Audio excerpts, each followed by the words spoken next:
Cause I'm about that. Cause I'm about that. Just finding where my passion is, and that, like, you know, it's now or never.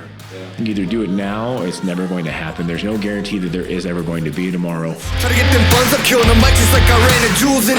Y'all gonna get done. You know, if you're going to go through life, you might as well do something you love that impacts other people in a positive way. I'm about that cash flipping, I'm getting it. This is a podcast all about business, entrepreneurship, making your passion your paycheck, people who just want to take control and kick life square in the ass. Finish what I started, I'm about that. Welcome to the Now or Never podcast, all things entrepreneurship, all things business, all people who are just taking life and kicking it square in the butt. And this is Now or Never, and I'm Tim Rexius. I got my beautiful wife, Brittany Rexius, here. I've got IFBB Pro, John Meadows, owner of Granite Supplements here as well, and Paul Callahan, one of my new friends and one of my favorites, honestly. And you're going to do our leg day with me tomorrow, correct? I was not aware of this, but You are doing leg day now with me that I'm tomorrow. on the podcast, Paul I started, guess I'm put on the spot. He started Bullfrog Nutrition in Ohio. He got 2 spots now. Was it 18 months? No, 2 years. It's been 2 years now. Almost 2 years. 2 years? Yeah, we did the party a little early. A little, hey. Yeah. Hey, whatever gets it done, you know? So, obviously, this podcast is mostly about business or people who just do phenomenal things in life, people who have taken a chance on themselves and done big things. And the whole purpose of this podcast really is just to pay it forward to other people who are out there who maybe haven't taken that step, haven't jumped yet, haven't been able to find their thing that gives them passion. And you especially, we've been following you for years. My wife and I met with a passion and training in the gym. And then our first prep coach was Max Fairchild. Oh, yeah. And then I get into this program that is like 200 pages long, and there's little links to everything, and it's got John Meadows doing this, and John Meadows doing this. I'm like, and I said, Max, I don't know if we can do that. And he goes, well, he's older than you, so you have no excuse. I'm like, this is true. I really don't have anything to say when you're grinding on these videos, and it's just amazing. And then, yeah, I mean, Max had just the most awesome things, and Max is still a really good friend of ours and great guy. We actually we picked up his Happy Pup Subs. Yeah, That's his new thing, and I may have 6 kids. Max has got like 1 billion dogs, so Yep. you We know. have 3 dogs, though. Our dogs love the supplement line. Our dogs use a supplement. Yes, we have 6 kids and 3 dogs because I don't want to own anything nice ever.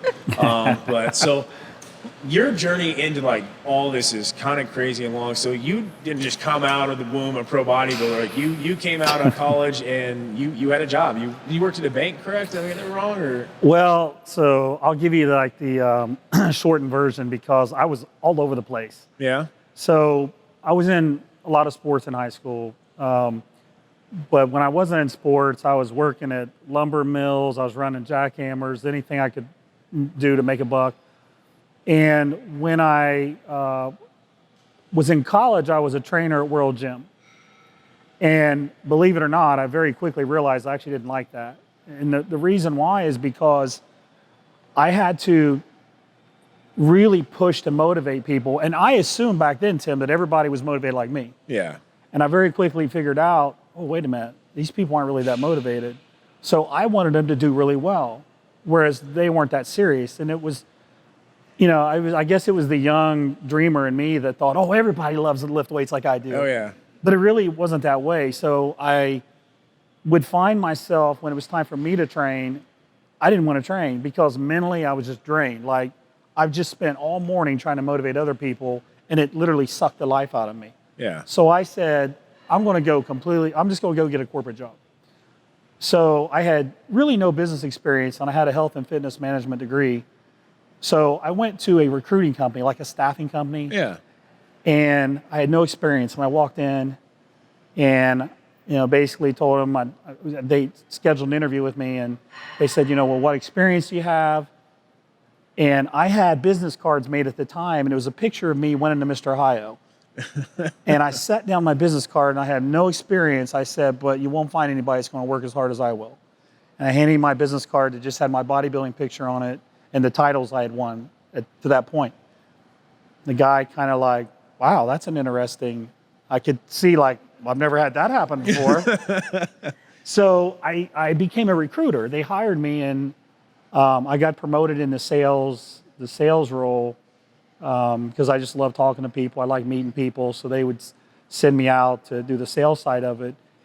And that I think maybe 6 months I had gotten promoted, so I was doing really well in the sales part of that. And as part of a sales manager for a staffing company, you meet hiring managers, right? So I'm meeting all these people who are hiring. So one day I go to this technology company and I'm like, man, I like this company. And so they had a job for a project manager open. And I said to the guy, his name was Rick Kaboski, and I said, hey, Rick, would you consider me for that job? He looked at me and goes, yeah, I would. Seriously? And I said, but I don't have any project management experience. And he goes, I don't care. I can teach you that stuff. Yeah. He said, but you're the kind of guy I want. So Rick hired me. I got my PMP certification pretty quickly. I think it's common now, but back then I think I was maybe the 19,000th person in the country to get that. So I was at a technology company being a project manager, more IT style projects. And pretty quickly I moved up to running their biggest account where we had 30, 40 people on site at Wendy's International, actually, at the corporate office in Wendy's. Nice. And when I was doing that, I still had all these friends in the recruiting world, right? So my friend calls me and he probably just wanted to make some money because, hey man, I got a really cool job for you at Bank One. And I was like, well, I'm pretty happy here. He said, I think I can get you another 20 grand. You know, for me, that was like, that's huge. Whoa, that's a lot of money, right? Yeah. I said, okay, man, I'll talk to him. So I went in there, Tim, and they hired me. They started me on kind of low-level projects. I worked my way up, and before I left, I ran a project. So, like, I love talking about this stuff. I'm probably going to bore you to death, but so you know, like when you go into a bank, a branch, you hand them your check. They put the check in a scanner. So the scanner is reading the microline, it's capturing a check image, and then it's sending that file to the federal, to clear. It's sending it to other banks and to the Federal Reserve. So I managed the project that allowed all that to happen. Bank One. No other bank was doing it in the entire country at the time. Cool. And it was a massive project. Took 3 years. I had an IT group working for me. I had trainers that were going out to, I believe it was around 3,000 branches at the time to train people in this new teller system. We had the automation team that was changing all the teller technology. So all this stuff is what I was managing. And then we bought WAMU, Washington Mutual. So we thought the project was over one weekend, and literally we were at the last weekend of the conversion, and we get this message from Jamie Dimon that says, oh, hey, by the way, we just added 2,000 branches. It was like, whoa. So 5,000 branches, something like that is when I left. But so I was doing that, really enjoying it. I probably should have been in the military because I like waking up at the same time. I like discipline. I like working with a team. I really enjoyed it. But I had also started coaching people. I had 30 or 40 clients at the time, and I was competing. And it was kind of wild back then. Like that life was like, you know, off to the side, right? Because I would go compete somewhere over the weekend. I'd ask for a Friday off. I'd fly out Friday morning. I'd get to the show. I'd weigh in. I'd put my tanning stuff on Friday night. I would compete Saturday. Saturday night, I'd go out to eat. Sunday, I'd fly home. On Monday, I was back to work. Like it didn't happen. So I would go from these big shows to Monday, back in the real world. So I was doing both of these, you know. And that's insane. I've literally had staff of mine that compete, and they'll literally take off 4 days before a show, 5 days after a show. It's like a 9-day, and I'm like, why? Like, we didn't have a choice. We have 6 kids. If I leave them alone for more than 2 days, they're going to burn my house down, or they're going to sell my house, a couple of them. But, well, I actually grew up in a banking household. My dad was the vice president of my bank for many years, so it actually really interested me. Like, when they first got into the ATMs, I remember going with my dad down to Kansas City and taking a picture of one. Driving back to Norfolk, Nebraska, and then their bank was the first one to, you know, build an ATM. And I'm like, I remember telling my kids that story. They're like, "What? Like, can't you just Venmo it?" I'm like, "You don't understand how cool that was." But so, how'd you transition from the bank? What made you leave the bank? Well, I love the bank, but I felt like I wasn't doing as good of a job as I could be doing at the bank. And I felt like I wasn't being as good of a coach as I could be. I felt like I was compromising. Yeah. And I felt, honestly, I didn't feel good about that. And so I figured I got to make a decision. I either got to quit coaching and just work for the bank or vice versa. So I decided that, you know, my name was, I had some recognition and some popularity at the time. And And I thought to myself, if I don't do something now, people are going to forget about me. Yeah. And that opportunity I have now is just going to go away. So I thought about it long and hard. And I'm a very conservative guy, so I'm really worried to give up that salary, the benefits. We had kids. We had just had our kids. So I was very, very scared.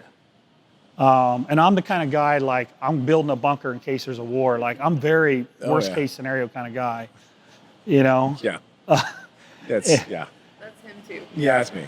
It's So, definitely me. Is it at other areas? I'm risky at certain things, but I never leave a dime on the table. Like, we might need that. Yes. You know, Yeah. You know, so was your wife, I mean, how was she in this process with the kids? And you know, like, my wife has always believed in me. And when I had times where I wasn't sure if I really believed in myself, she always believed in me. And I told her, I said, you know, as a man, and I know you probably even more, a lot more than me, your mission in life is to take care of your family. Yeah. Like, there's nothing that even comes close to that. Exactly. So for me, I was like, if this doesn't go well, maybe we don't have a roof over our head. Maybe I can't afford a mortgage.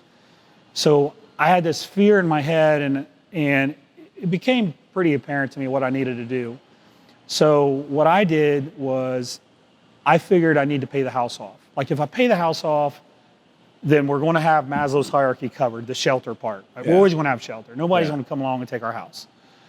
And we didn't have any car payments. We didn't have any credit card payments. We didn't have any student loan payments. It was just that house. So I figured if I can take care of that, then I can make the move. So I saved and I saved and I saved.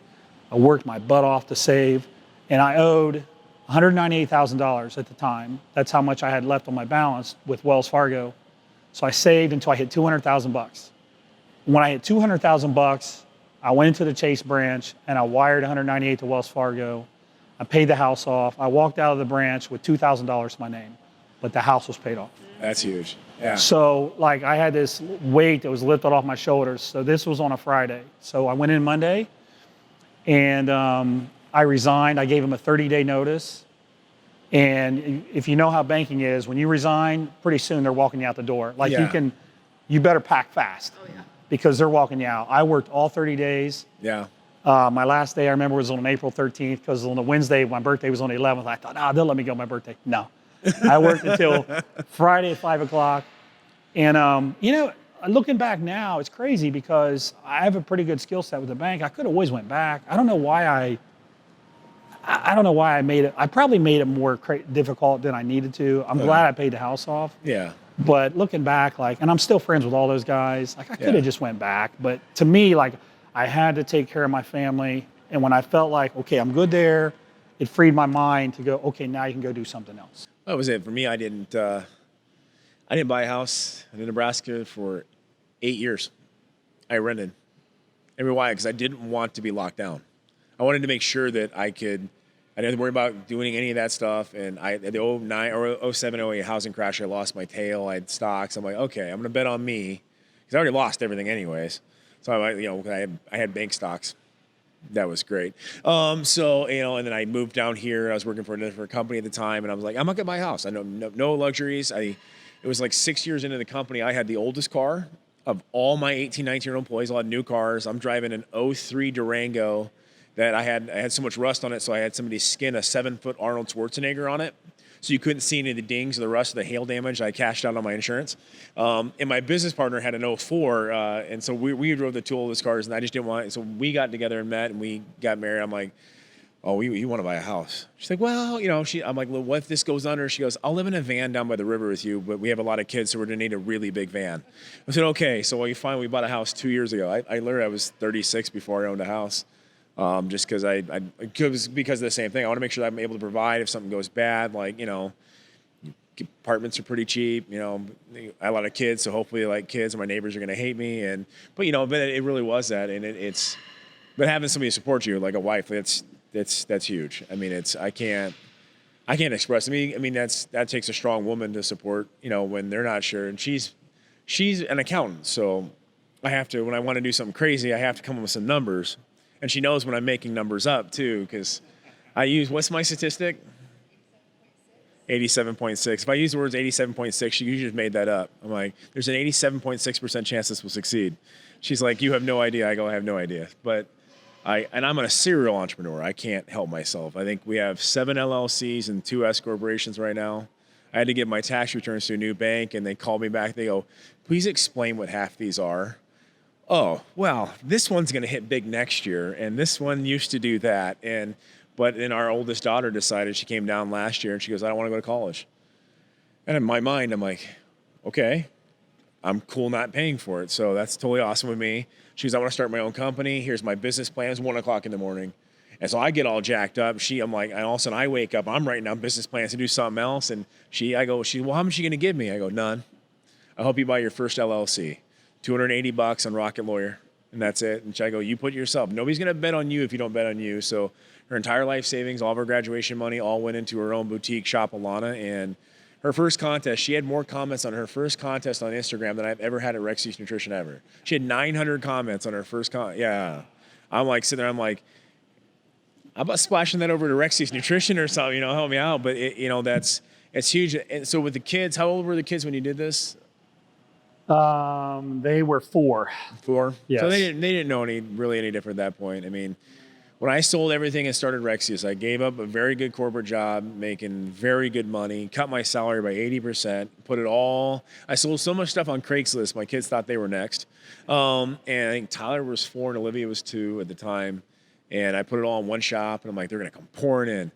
Well, they didn't. I think we sold $3,000 my first month, so I was talking to you about that earlier. Half of that was bought by me to bribe my friends to come in the store.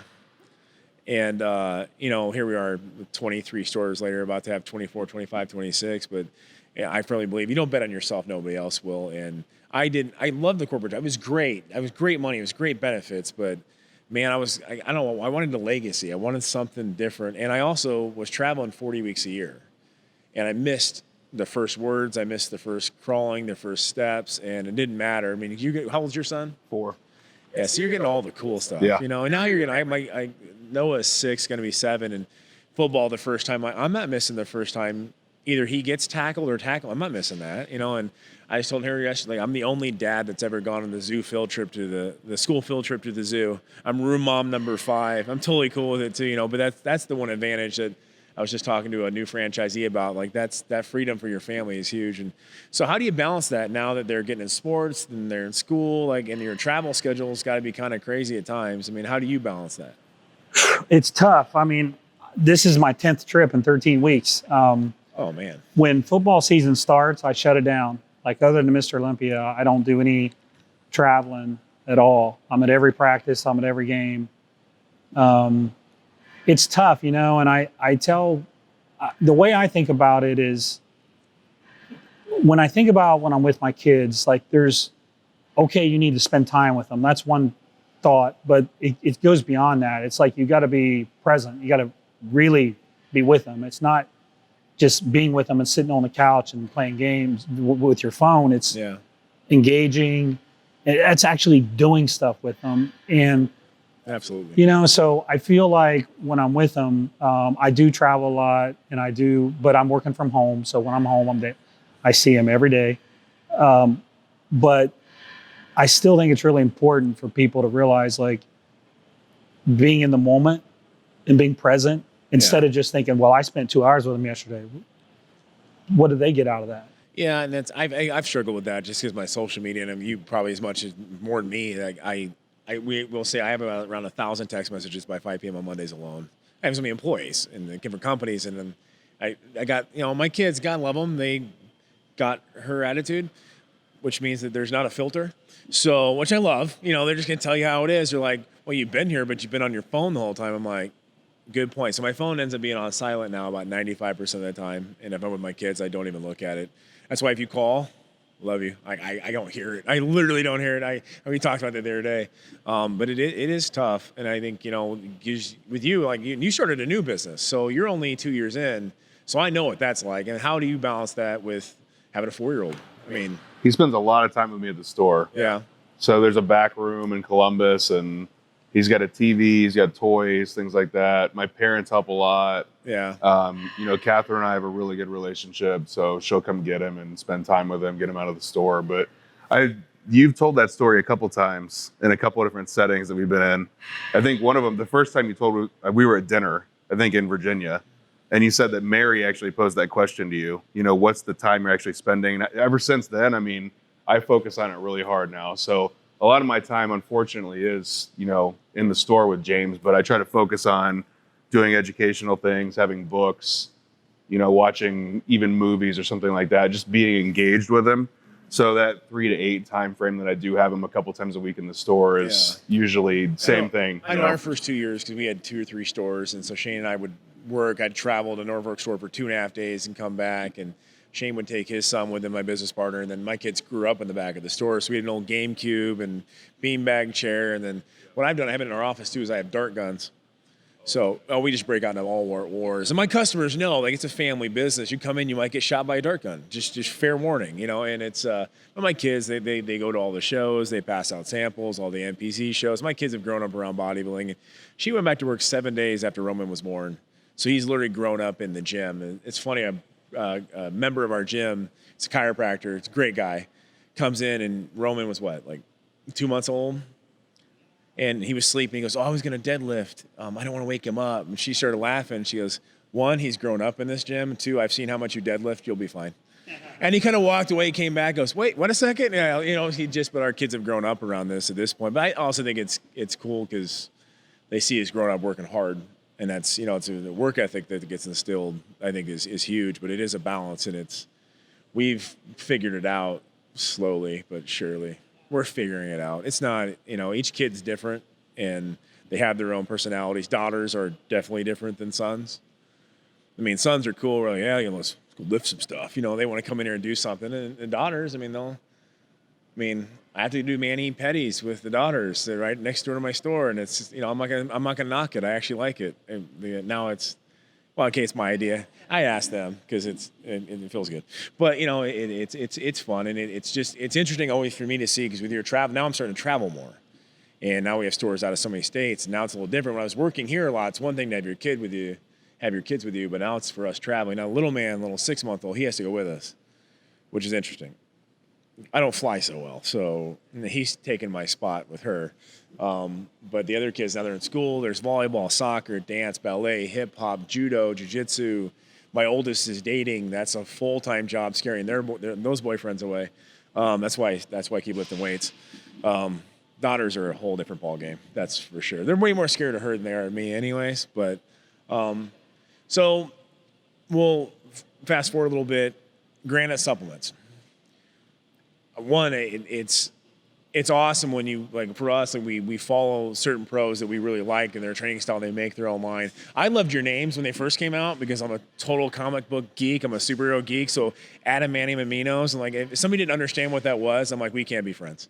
I'm sorry. If my brother named one of his kids Logan after Wolverine. I kid you not. So yeah, so I just seen the lines change this year. We've changed a lot of look. We've changed just pretty much everything. What's the new plan? What's the new structure? What's the goals? Well, so we are coming up on 3 years in business. And when we started, I wanted something that was personal to me. Yeah. Kind of like my training stuff, Mountain Dog. Yeah. I love Bernese Mountain Dogs. That's where that came from. And people said, John, nobody's ever going to follow anything. If they Google it, they're going to see pictures of mountain dogs. It's not going to work. It's just not going to work. Well, here we are. I've sold tens of thousands of programs, and I like to just be true to myself. So, I love comics. So I still think Arc Reactor is the coolest name ever for a pre-workout. So I came up with those names, and we had a pretty solid first year. And I kept my eyes on things pretty closely. Yeah. And honestly, the second year I didn't. And it was an absolutely terrible decision by me. I was convinced that those names wouldn't sell well in stores, and people were confused by the names. And we were really struggling at the time, and there were a lot of tough things happening. Basically, I could sum it up by saying I made some very poor decisions on who I brought into the company, Yeah. and I ended up paying for it. So one of the things they did was they convinced me to rebrand, and the rebrand really, I don't even really think it was a rebrand. Like, we didn't talk about it, we didn't promote it. Yeah. So the second year we struggled, and we did not do well. So I was at a point late in the second year where it's like, I don't need to do this. Like, I don't have to do supplements. Like, Yeah. I've lost enough money. Maybe I should just walk away from this. My wife was getting mad at me because I was waking up in a bad mood every day, which is not me. I'm not in a bad mood very often. But I had a couple guys that came along. They had just sold their manufacturing facility in California, and they were talking to different supplement companies. They wanted to invest. And so they looked at our company. So we spent a lot of time doing due diligence. Yeah. I mean, a lot of time. Yeah. And these guys are good. They're good. Yeah. So they went through everything you can imagine. So they eventually said, okay, so we think it might be too late, but we want to give this a shot. And I'm like, if you ask me a question, I want to answer it. And it's probably not so good that I'm like that. Yeah. I probably divulged too much information, but I don't care. It's just who I am. So I said to him, are you sure, man? Like, you really? Like, we're not. He said, John, I know all the numbers. I know how much money you're losing. Yeah. And I was like, well, you got to tell me why. Like, why in the world would you want to invest in a company that's getting their butt kicked? And he said, because we have you. The other companies we talk to, they don't have you. Yeah. And we think we can fix the business stuff, but we can't go out and get another you. I was like, wow. That's huge. That's Okay. cool. Yeah. So then, of course, now I'm going to be loyal as heck to these guys because they believe in me, right? So these guys came on board. Immediately, we started making changes. We have an entirely new staff now. We started hiring based on just people being good people instead of worrying about what their experience was. Yeah.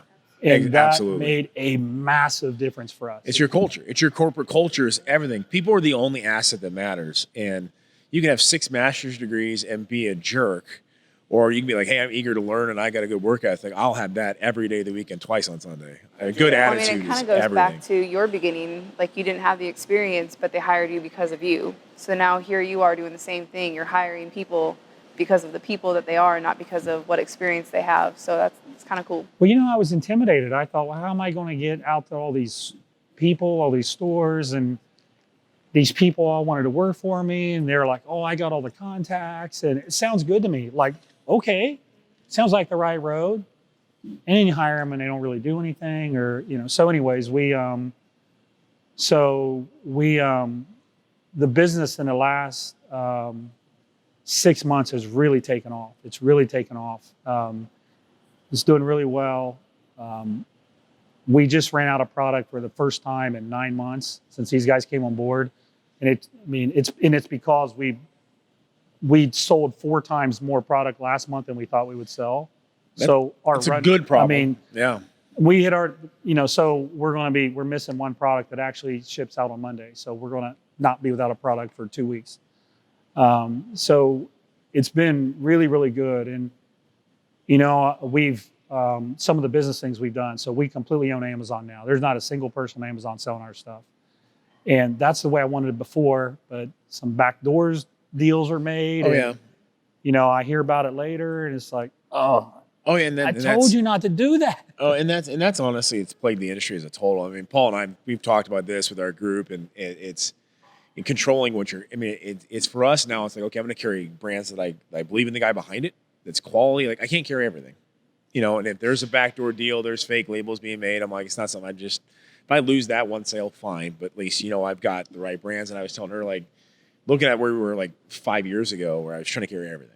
We were blowing up. It was crazy. I was like, okay, it doesn't matter. Let's stop, and the same thing happened to you. Like, so 2016, we expanded massively. We're looking at doing a warehouse. So I was like, okay, like, do we jump or not? I went from 1 state to 5 states in 18 months.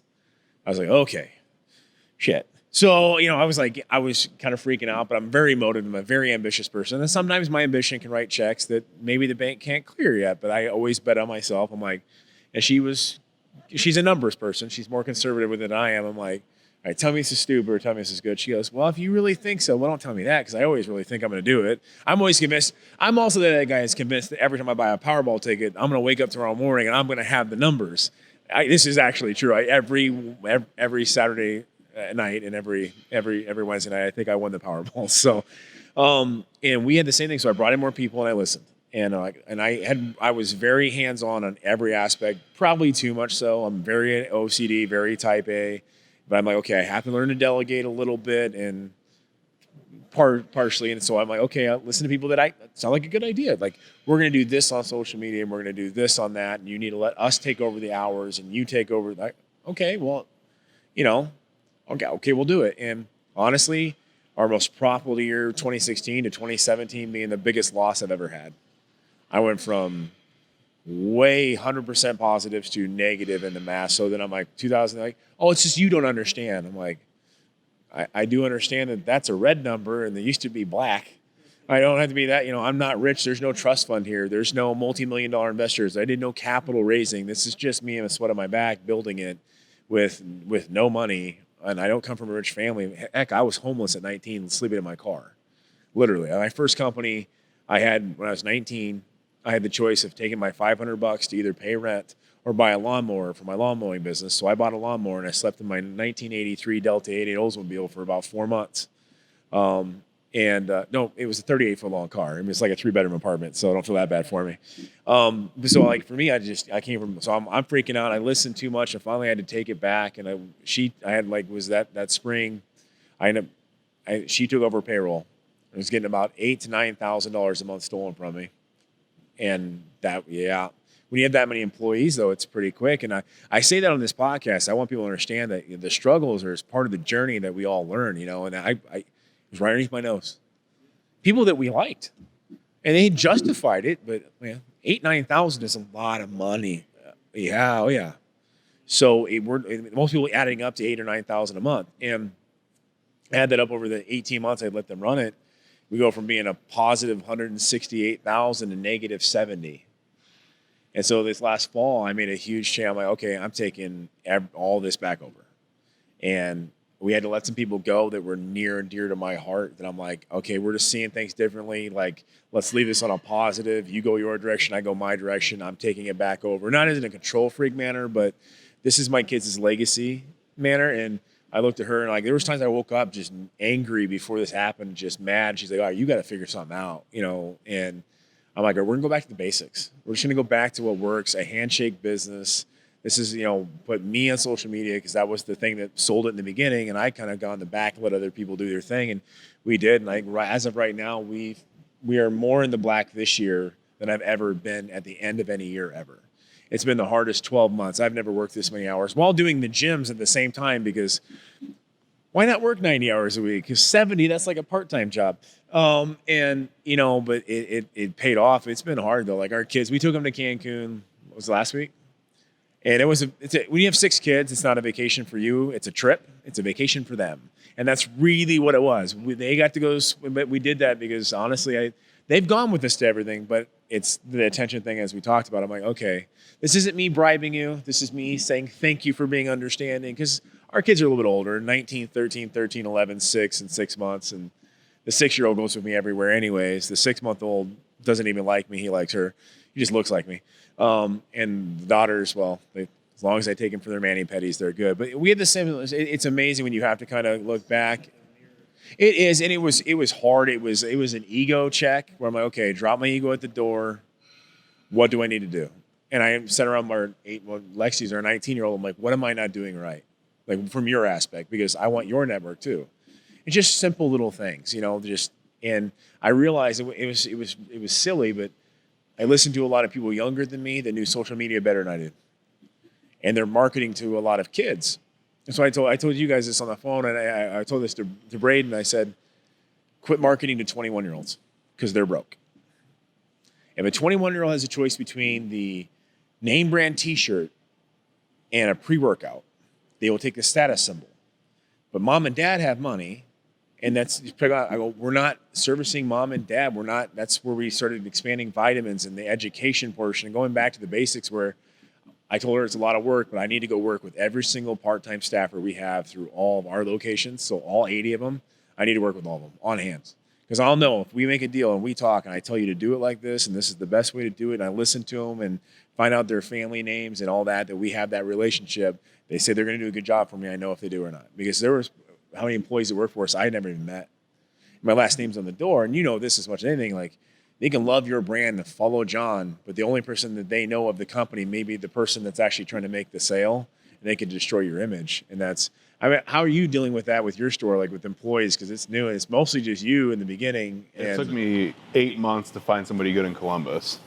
That was more that I shouldn't say that. I trusted the people I was leaving it with. Yeah. But that actually is passionate about what they're doing and Yeah. wants to do this for a living, because the other guys that I had are intelligent, just going a different route, you know? So, but yeah, we just look for people. We look for people characteristics, people that are in the industry. And I talked to Doug Miller about this probably a year and a half ago when we were maybe 6 months in and we needed a part-timer for the first time in Toledo. And what he quoted was, the best employees always start as customers. So think of the person that's coming in 2 times a week, 3 times a week. Think of the person that comes in and sits on the couch for 30 minutes, and that's the type of person that you want as an employee, because they're passionate about what they're doing. They might not have the most intelligence right now. They might not have the most background and education on supplements right now, but you can teach that. You can't teach the people characteristics and being able to have a conversation, being able to shake somebody's hand. You can't teach that kind of stuff. I do this. It's the same attitude I do with our ambassadors and our sponsored athletes. I don't care how many shows you won. I don't care if you've ever won at all. Because you made the best physique, but if you're a jerk, you're not doing me any good. Who's the ones that represent us in the community well, that's a good person that wants to see other people succeed? So I literally have that in our contract. And people were like, wait, but I won first. Okay. Did you hold the door open for the old lady that was coming in the show right behind you? Because if you didn't, I don't want you in here. I really don't. It doesn't matter to me at all. I mean, if I win, it's cool because I got gray hair. But other than that, I mean, that's the only thing I got. Is I'm the old guy at the show now. It is a handshake business, and so I've been working on writing a book called "It's a Handshake Business," and we're trying to get a dictation because I'm horrible at typing. I get way too fast, and so I just talk and they'll write it for me. But it is. I think it's how retail survives in today's society, honestly. And we've thrived against the internet because relationships. That's all that matters, honestly. There are certain brands I deal with that maybe aren't as popular, but I keep them in because I have such a good relationship. There's randomly weird things in my store that most people don't understand what they are. Like Joe Bentley's line. I love Joe. Joe is one of the smartest people I've ever met. The thickest accent ever, and you can't understand a word he says. He is, and we talk on the phone. He helped me. He did my diet for my first show in my last 6 weeks, and because I was on keto for about 2 years, and he's like, I go, you want me to eat what? Go to the store, and there's this thick accent and get dark turkey thigh meat, rub it in 2 tablespoons of butter and 3 tablespoons of this kind of oil. I'm like, Joe, I'm going to be in the bathroom all day long. He goes, yeah, but you're going to lose weight.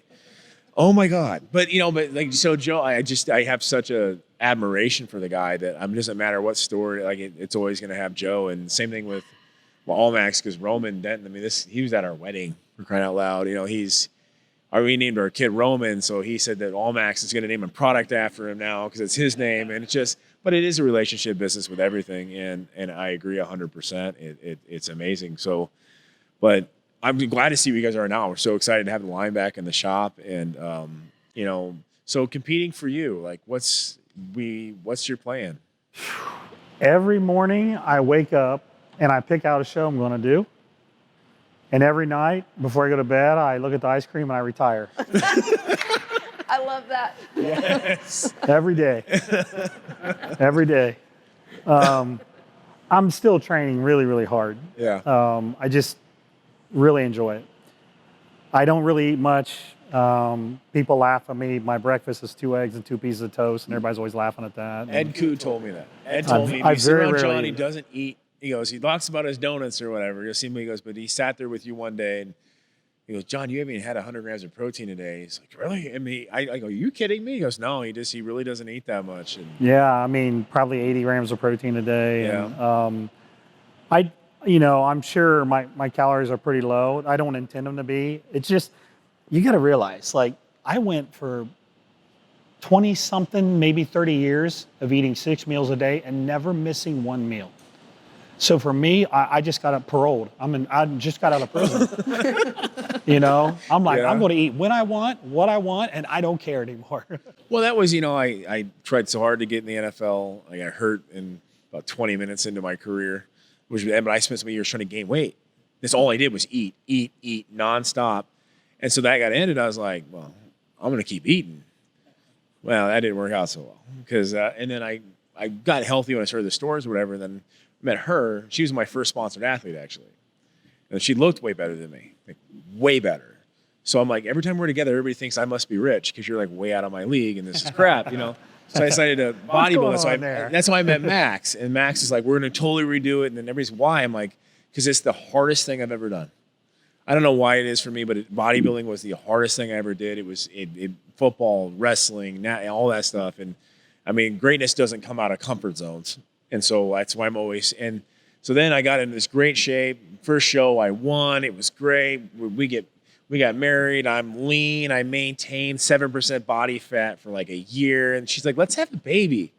What? 6? Oh, okay. Yeah, I was on You 3 wanted that times as baby many more fertility than drugs I as she did. was. I couldn't work out for a year. They told me to get fatter. So I had to eat copious amounts of food. Couldn't work out. I owned a gym, for crying out loud. And then they told us it wasn't medically possible. So then she starts back on prep, loses 20 pounds in like a week. And I'm like, wow, I can't lift anything anymore. So yeah, and then we got pregnant on our own, obviously, which was awesome. So now I started prep 3 weeks ago. And Nick's, my business partner, is like, why? I'm like, because I don't want the fat dad bod. And I don't know. It's hard starting back over after you were in shape. I see that with competitors a lot. You probably deal with that. People come into your shop and the body dysmorphia image and all that. And I don't know. It's just, it's hard. It's like being a fat doctor if you own a gym and you're not in shape. So, and I don't eat much either. So I told him this time, I'm like, make it so I can do it. So we're doing a modified keto meets intermittent fasting meets. You have carbs one time a day and I go like 12 hours and it's a very weird diet, but I don't know. It's coming together. She'll do 1 month of prep. It'll take me 6 months to look the same way. So but I haven't picked a show or anything. I told her, I'm like, every time donuts come around though, I'm like, I think I should have a cheat meal today. She's like, didn't you have one yesterday? I'm like, shut up. Donuts are the weak point. And Donuts Or are negative protein calorie popcorn. food, though. I mean, they make you so happy. Your metabolism just accelerates. yes. Well, it Not a says on your protein programs, because popcorn. I'm doing your gauntlet program right now. Okay. It's donut day on Sunday. Sunday after Sundays. church. And yeah, I mean, it's, Family donut day. I mean, That's a high volume program. That's a very tough program. Nick goes, well, I've seen you train the last 6 months on your own. I go, yeah? What are you doing? I go, my own thing. He goes, okay, well, pick a John Meadows program. Here's your 3 options. I'm like, I'll do the Bulgarian split. squat, set of Oh, death. it's my Yeah, if you favorite. can make it through that, you can make it through anything. Yeah, so Oh, gauntlet's a lot that's of my value. favorite thing to put my I love clients it, though. through. Yeah, it's a tough kind one, of a man. recomp for me, so it's... I'm trying to remember, like, what show was I prepping for when I did that? I think it was before I got my pro card.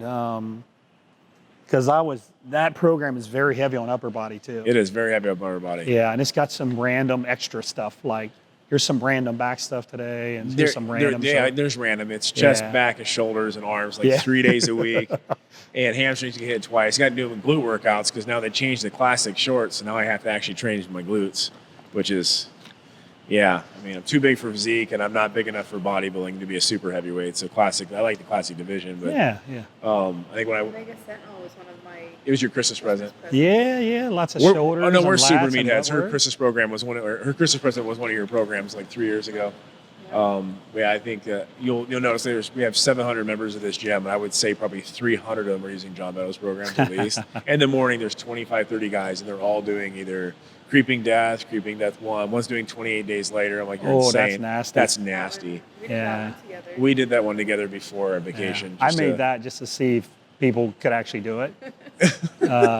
I made it in 21 days, so I'm good. My body Yeah. was wrecked. But, I mean, honestly, as far as the business aspect, between coaching and your programs you sell, and then Granite and then your YouTube. I mean, you've got to make decent money on YouTube, I would think. I don't know what your cost. It's pretty good. I'm very fortunate because Noah, the guy that I work with, is very knowledgeable about how YouTube works, and we're also workhorses. Like we've done 4 to 5 videos a week for 2 years straight now. Oh my goodness. And like, if you think about it, that's been my life. It took 16 tries to win a pro card, 16 pro qualifiers. I mean, everything I've done, it's taken just a true grind. And that's the way the YouTube has been. A lot of people message and like, oh yeah, I put a couple videos up, but I can't seem to get many followers. I'm like, okay, well, do 5 a week for the next 2 years. And they're like, oh, what? Like that, I don't have a gimmick. Like I have to produce. Yeah, well, that's know? like us. We had the Facebook, and I ran out of friends. And I got a lot of crap from the supplement owners group on Facebook for that. I'm like, oh, Mr. Popular. I'm like, what? I got a business page too. Like, I can't just go start deleting family members so you can be friends with me on Facebook. But I put a lot of time into it. Yeah. And I think we posted 38 videos in like 60 days. Yeah. And they were all shorter ones, so I mostly kept them on Instagram. And so Chad and I started building the YouTube, and I don't know what I'm doing. And it's funny because I have 5,000 here and 20,000 followers there, and I have 84 followers on YouTube. So go to YouTube and follow and subscribe, please. But Chad, looks like we need to post a lot more videos, brother, because I think we got like 25 videos on there in like a month and a half, 2 months. We've got 1,003, I think, videos. You guys are so meticulous, though. That's the thing. Like, I've heard so many people say, I'm going to start a YouTube channel, I'm going to do this, I'm going to do that, and they think it's easy, and you just post videos, and you just get followers. Just being lucky enough to see these two, like, behind the scenes, like, they put so much time and effort and just hours of work into it, and they're so meticulous on what they film and the free knowledge that you give. Like, I mean, everything is deserved. You know, like, these people, like, there's so many people that think they're going to do it overnight, and this... Right. They are very, very intense about it. Well, and that's another thing is where Chad and I took it. And I told him when we started this, I'm like, listen, I go, there's a couple guys I follow that I like what they're doing. Like Gary Vaynerchuk with VaynerMedia. He doesn't monetize pretty much anything. So John Meadows. So he watches YouTube content. It's free. Like, and it's all of a sudden everybody starts to share, like, watch this video of this guy. And it's just, you know, it's not no stupid garbage. It's like legitimate. And so I was like, what do you want to do? I said, that's what I want to do for business and motivation. And that's my passion is just massively. People own their own destiny, kind of thing. Don't be a number on a page. And, you know, so we're going to do an entrepreneur showcase. We're doing it for free here. We're going to have 400 people. It's free. And I got all these other CEOs coming. And I go, just videotape it. We start videotaping pretty much randomly everything. But our kids don't mind it now. They're kind of used to it because they're around our house too. I mean, my kids like the camera. They're not shy by any means. Our kids are growing up in the YouTube era. That's their whole, like, our kids they do. know how to run the YouTube better our kids than I don't have cable. All they do is watch 13, 11. All they do is watch YouTube. That's the age 18 to 46 demographic that watches more YouTube than TV now. Well, and the thing is, it's funny. So they're on there. I'm like, guys, watch my YouTube. My kids go, you have a YouTube? I'm like, I pay your bills. You have to go to my page right now, subscribe and like my videos. And 2 of our daughters haven't done it yet. I'm like, and they got to watch it so you get your watch time. I got exactly. Thing. I got to get my watch. And I text my whole staff. I'm like, I write all your checks. You better go follow me right now.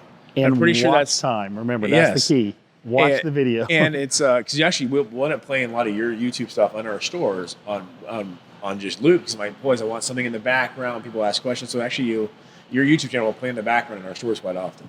Sweet. Yeah. That's good watch time. It's on our plays list.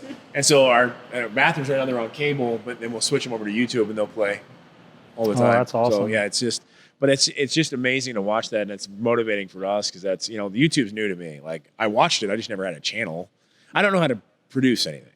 I can videotape stuff. I can hold my phone like this really good. And that's but Chad's the producer and stuff. But, that was, he went out on his own and started his own business, doing his own. I'm like, okay, you're perfect for this because this is what I'm about. So, like, he'll follow us out to Vegas. He's going to go out with my speaking engagements, all that kind of stuff. And I call him up. I'm like, hey, I bought all these microphones and I bought all these cameras. I have no idea how to use any of this stuff. He's like, this is pretty good stuff. I'm like, I don't know. It was on sale.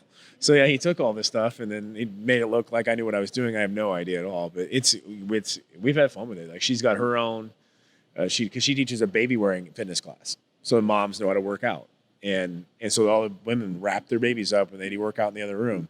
And so if a woman does it with a baby, it's significantly harder than if you or I do anything. I found that out. So she gets way more followers than I do really fast. But that's been Brittany's big thing is that, she didn't want to coach athletes. like I've done meal prep for show prep and that kind of stuff. I'm very meticulous type A. I like very structured, and so that's why I like competing, and that's why I like helping with that when I have enough time.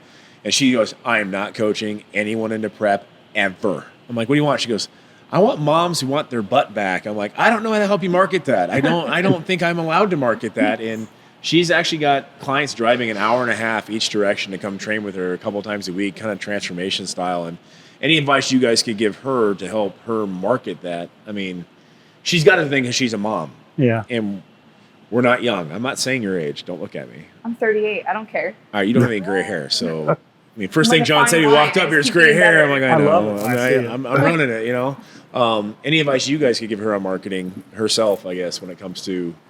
It sounds like your passion, so it'll work. Absolutely. If people are driving an hour and a half each way, Yeah, you know, shaking hands with so many people, eventually that'll happen. It's going to work. yeah. You know, I don't know that there's a secret formula to that. Well, she does. She's doing the kids and the moms and all that stuff, and it's just different for us because Nick and I are all athletes all day long. Kind of, that's just what we're around a lot, and that's mostly what I've been focused on. And I think having kids has made it different for the Rexius business too, because all of a sudden I'm like, okay, I got to find a gummy vitamin my kids will actually eat. And now I find when they love, so now I have to hide them, or my 6-year-old will eat 20 and he'll be in the bathroom all day. So it's, but I guess it changes as our demographics changed. And it's funny. Like, I think the great thing for her is you're going to see some of the top athletes train here at Iron Heaven Gym, just because this is the only place you can actually come really train here in West Omaha. And they'll come in and they might be a little out of shape or a little older, and they get really intimidated. And I love it because she walks them over. She goes, oh, no, I own this place. You're good. And it's funny because people have this misconception of guys with muscles or people who are in really good shape that they're judgy meatheads. And it's I think you love it because you'll walk over like, hey, this is Janice or this is whoever. They're like, hey, so nice to meet you. Welcome to the gym. And they're super nice. Oh, I think absolutely. there's too many cliches have been put out there because of certain things on social media. So I kind of like it getting changed. But I love that you just said that, because that's how the store is with Gabby and I.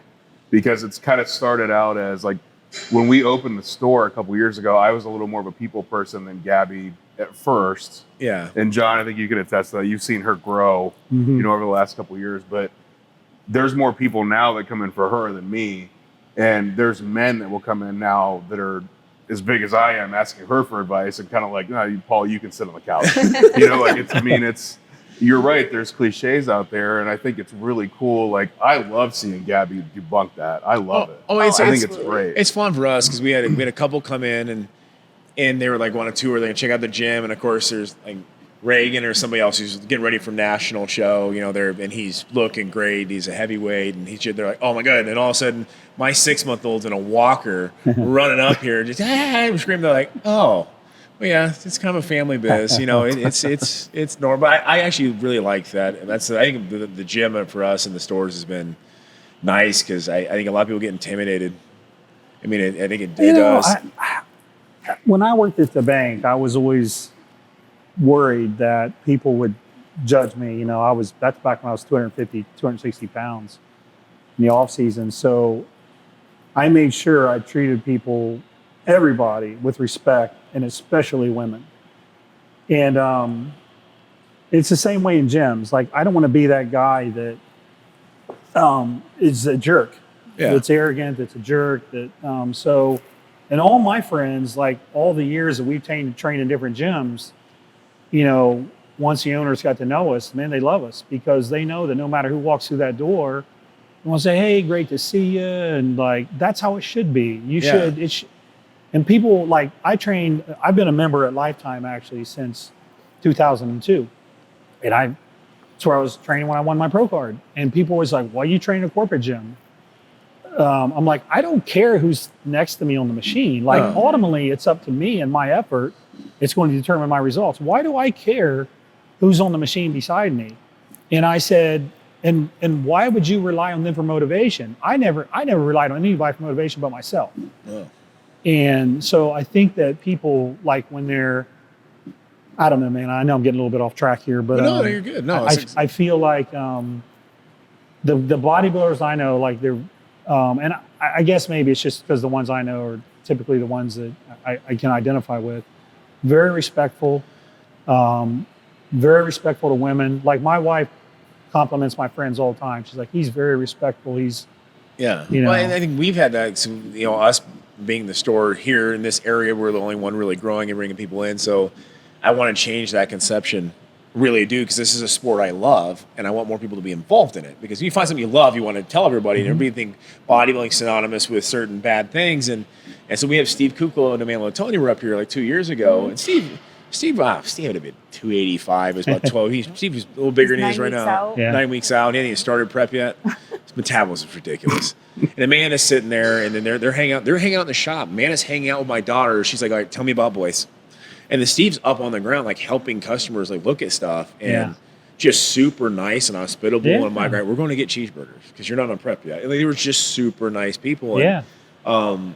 you know, it was just people walk in and know, like they're like, oh my god, because he's a big human. Yeah, being. he's a big guy. Super nice though, and I think it's just nice when they do that. And I know Jack has been very good about bringing pros up here that and meet and greet the public, because I think it changes the perception. People just have too many mismatched persona and perceptions with what our industry is. I'm like, these are nice guys. These are family guys. You know, I mean, it's, you know, and we were trying to go down to, we were down in Texas to go to church with them actually, because they were raving about their church. I'm like, let's go with them. That sounds cool. You know, and I think it's just changing the conception of some stereotypical idea of what bodybuilders are like, you know, and I mean, granted, I guess the chubbier I am, the more approachable I am. When I was really lean, people were like intimidated. I found that out too. Hey, you know, it's good for business, you know. Like, and I actually put a video up. Was it last year when I was really chubby? And I had it was a fat burner video, and they're like, "But you're fat, bro." And that was somebody told me on Instagram. I said, "Why do you think I'm taking the fat burner, homie?" Oh, good point. Dude came in and bought it after that. I was like, "Hey, whatever. I don't care. I mean, it's, you know, I'm bigger than you." So, anyways, well, thank you guys so much. I really appreciate you guys taking the time. I know you've been traveling and stuff, and you know, everybody else out there, go buy some Granite supplements, especially at Rexius Nutrition. I really appreciate it. And obviously Bullfrog Nutrition if you're in Ohio. It's the only place I can ever put a Rexius now because I like you. So I'm cool thanks. with that. Yeah, give it that. Me too. All right. Thanks, guys. I appreciate it. You betcha. Awesome, Thank you. man. Absolutely. Yeah, thank you guys. One of the most popular weight loss systems we have ever sold in our 10 years in business is the Thermovar weight loss system. People ask why.